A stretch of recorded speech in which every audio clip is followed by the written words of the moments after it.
Hi guys, in this video, I'll show you how to download and install Spotify on your MacBook.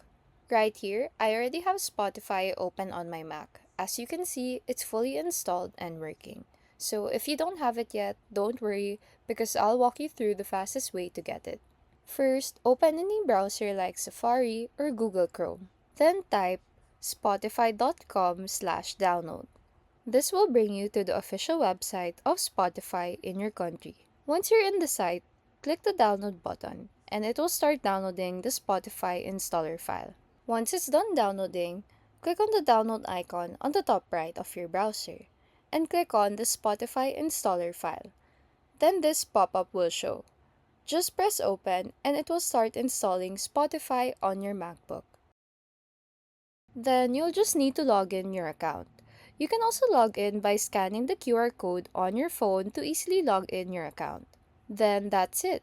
You can listen to music anytime on your MacBook. You can also drag Spotify to your dock so it's easy to open anytime. And that's how to download and install Spotify on your MacBook in 2026. Super quick and easy to do. If this video helped you, feel free to like and subscribe for more quick tutorials.